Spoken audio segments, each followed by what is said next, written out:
Hello बच्चों, welcome to my channel जिनका नाम है विशाली राजपूत। ताकि आपको सारी नोटिफिकेशन मिलती रहे सो मेरे चैनल को सब्सक्राइब करना ना भूलिए। आज के टॉपिक में लेती हूँ रिग्रेशन। हमने कॉरिलेशन का जो कंसेप्ट है वो कवर कर दिया है। सो आज मैं न्यू कंसेप्ट ले रही हूँ, वो है हमारा रिग्रेशन एनालिसिस। और इस रिग्रेशन एनालिसिस को हम कॉरिलेशन का टाइम सीरीज मेथड भी कहते हैं। Regression analysis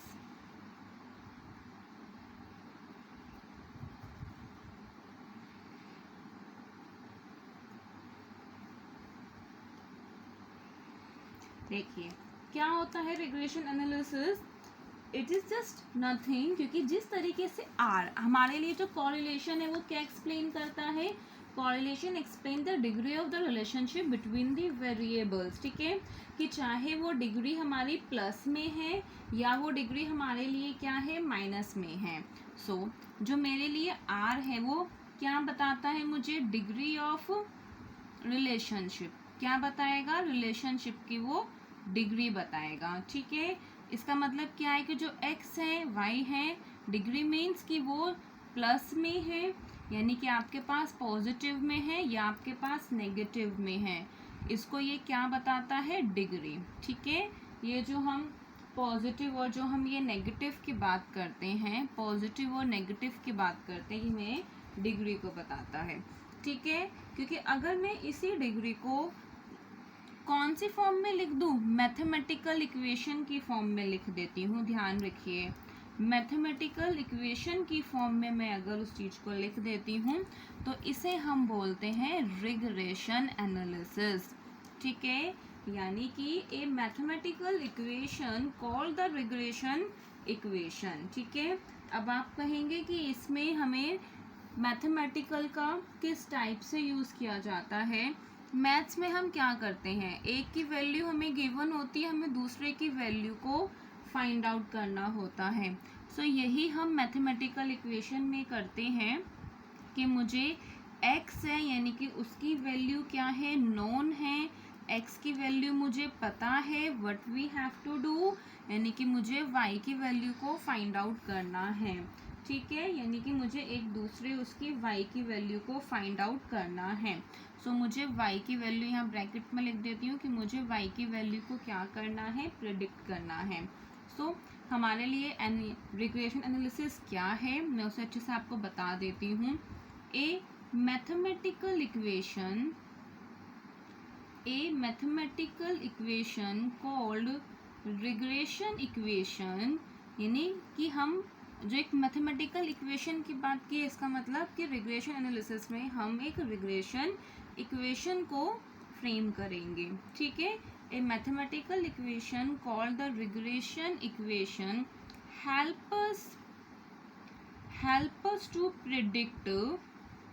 help us to predict the value of one variable, जो कि एक वेरिएबल यानी कि वन वेरिएबल की वैल्यू को प्रिडिक्ट करने में हेल्प करता है। कब, क्योंकि जिस तरीके से हमारे मैथ्स में होता है कि हमें x की वैल्यू गिवन है, हमें y की वैल्यू फाइंड आउट करनी है, या मुझे y की वैल्यू गिवन है या मुझे x की वैल्यू को फाइंड आउट करना है। ठीक है, to predict the value of one variable if another is given, अगर दूसरी वैल्यू क्या है, गिवन है। ठीक है, यानी कि अगर मुझे दूसरी वैल्यू गिवन होगी। And this techniques for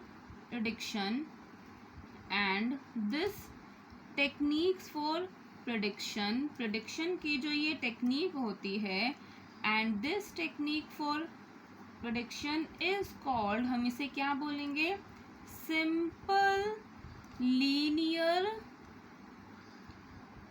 regression. ठीक है, क्योंकि हम इसे सिंपल लीनियर रिग्रेशन ही कहेंगे, हमारे सिलेबस में यही है। ठीक है, सिंपल लीनियर रिग्रेशन। अब हम बात करते हैं, इक्वेशन की बात करते हैं, किस टाइप की हमारी ये इक्वेशन होंगी।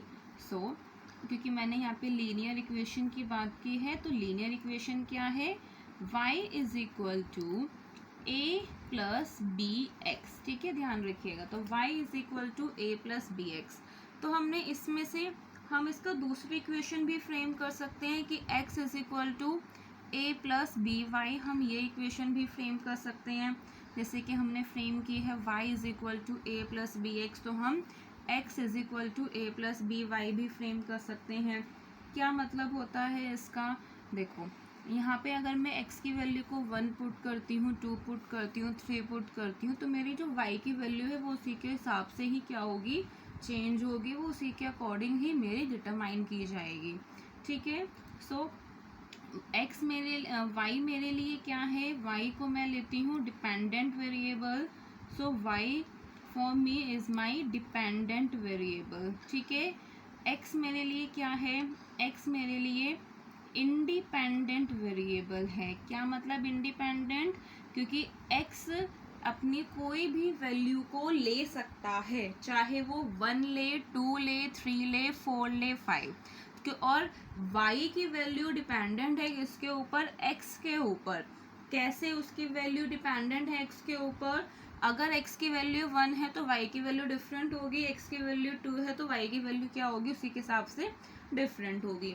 ठीक है, तो इसीलिए हम इसे बोलते हैं डिपेंडेंट और x को हम इंडिपेंडेंट वेरिएबल। ठीक है, क्योंकि ये अपनी वैल्यू को आउटसाइड से लेता है, तो हम इसे क्या बोलेंगे, हेक्सोजीनियस। ध्यान रखिएगा, हम इसे क्या बोलेंगे, हेक्सोजीनियस वेरिएबल। ठीक है, या हम इसे क्या बोलेंगे, अलग अलग नाम से भी आता है, एक्सप्लोरेटरी वेरिएबल। क्लियर। नाउ ये जो हमारे पास y है, अगर ये एक्सो है, इसका मतलब ये होगा एंडो, क्योंकि ये x से यानी कि ये अंदर से ही, इसको कहीं बाहर के रिक्वायरमेंट नहीं। अगर इसे a पता हो, b पता हो, x पता हो, तो हम इजीली y की वैल्यू को फाइंड आउट कर देंगे। तो इसीलिए मेरी y की वैल्यू क्या हो जाती है, y की वैल्यू होती है मेरी एंडोजीनियस। ठीक है, हम इसे एंडोजीनियस वेरिएबल भी बोलते हैं, और हम इसे बोलते हैं एक्सप्लेन्ड, क्योंकि मैं y की वैल्यू को एक्सप्लेन कर सकती हूँ। कैसे, कि जैसे मैंने कहा कि मैंने a को 1 लिया, b को मैंने 5 लिया, या मैंने x को मैंने 4 लिया, तो इसके हिसाब से मेरे पास y की वैल्यू आई। पर आप x को एक्सप्लेन नहीं कर सकते हो। ठीक है, x आपने कौन से बेसिस पे लिया, आप उसे एक्सप्लेन नहीं कर सकते हैं। सो मैं ये बोल सकती हूँ कि ये जो मेरा जो एंडो यानी कि जो एंडोजीनियस है वेरिएबल, इसका मतलब क्या है, ये डिराइव करता है वैल्यू, डिराइव वैल्यू कहाँ से, फ्रॉम सिस्टम। ये कहाँ से, सिस्टम से वैल्यू को डिराइव करता है। लेकिन एक्सोजीनियस क्या करता है, डिराइव करेगा value, derive value from outside. ठीक है, ये वैल्यू को कहाँ से, आउटसाइड से वैल्यू को डिराइव करता है। ध्यान रखिएगा। तो ये हमारे एग्ज़ाम के लिए, जो 1 मार्क के एग्ज़ाम के लिए भी साथ में अगर आ जाए तो उनके लिए भी काफ़ी इम्पोर्टेंट होता है। अब हम बात करते हैं कि यहाँ मेरे लिए a क्या है। ठीक है, अभी तक हमने y और x की ही बात की है। नाउ सी कि a क्या है। a is my the fix term, कि जैसे इंटरसेप्ट टर्म होती है, सो a क्या है मेरे लिए, सो a is a fix term है a। ठीक है, a फिक्स टर्म है और इंटरसेप्ट टर्म है। ध्यान रखना, a क्या है, a मेरे लिए फिक्स टर्म है, a मेरे लिए इंटरसेप्ट टर्म है। मीन्स क्या मतलब होता है कि जहाँ पे ये y एक्सिस को कट करेगी। ठीक है, अब अभी आपको एक्सप्लेन भी करती हूँ, डायग्राम बताती हूँ। Means where it cuts y axis. ठीक है, जहाँ पे ये y एक्सिस को कट करेगी। आई होप आपको स्टेप बाय स्टेप सब कुछ समझ में आ रहा होगा। फिक्स का मतलब क्या है कि हमारे लिए एक कांस्टेंट है। ठीक है, जैसे हमारे लिए ये है एक, मैंने आपको डायग्राम में समझा दिया। ठीक है, जैसे ये क्वांटिटी ले ली और ये मैंने डिमांड ले लिया है। ठीक है, सो यहाँ मेरे लिए मतलब ये प्राइस है, प्राइस ऑफ डिमांड। ठीक है, या फिर गुड्स।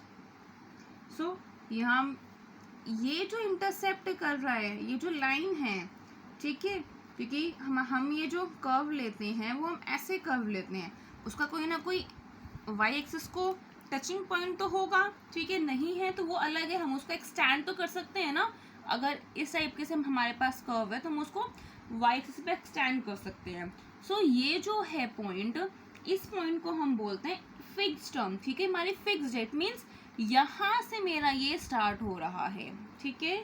सो इसे हम बोलते हैं ऑटोनोमस फैक्टर, या ये मेरे लिए क्या है, ऑटोनोमस वेरिएबल, क्योंकि ये फिक्स्ड है तो हम इसे बोलेंगे autonomous, that is autonomous factor, ठीक है। तो हम इसे ऑटोनोमस फैक्टर बोलते हैं।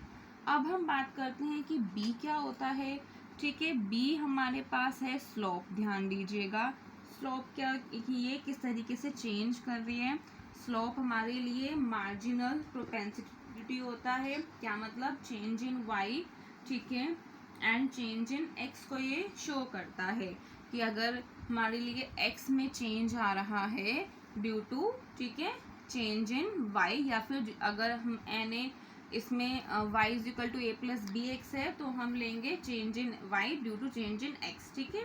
सो b क्या है मेरे लिए, b is a slope variable, ध्यान दीजिएगा b स्लोप है, b हमारे लिए स्लोप वेरिएबल है, और हम इसे क्या बोलेंगे, हम इसे बोलते हैं मार्जिनल प्रोपेंसिटी, प्लीज रिमेंबर हम इसे मार्जिनल प्रोपेंसिटी बोलेंगे। एंड दिस शोज, ये क्या शो करेगा, this shows change in y and change in x, ये चेंज इन y और चेंज इन x को शो करेगा, that is change in y divided by change in x, ठीक है।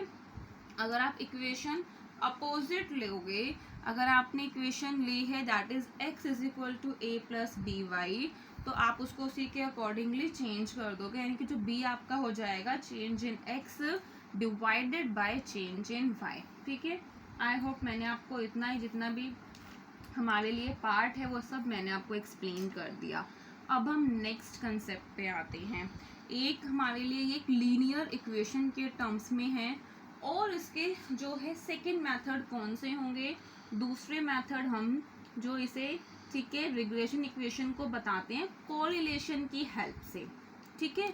अब मैं आपको इक्वेशन को एक्सप्लेन करती हूँ with the help of correlation.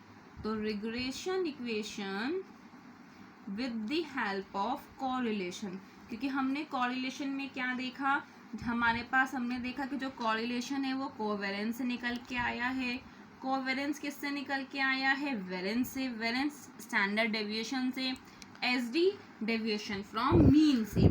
इसका मतलब है कि क्या रिग्रेशन का कोई भी डेविएशन फ्रॉम मीन से कोई लिंक नहीं है, जी नहीं, रिग्रेशन का भी उससे लिंक है, और बहुत अच्छा ही इसका लिंक है, ठीक है। सो अब मैं आपके पास केस नंबर फर्स्ट ले रही हूँ।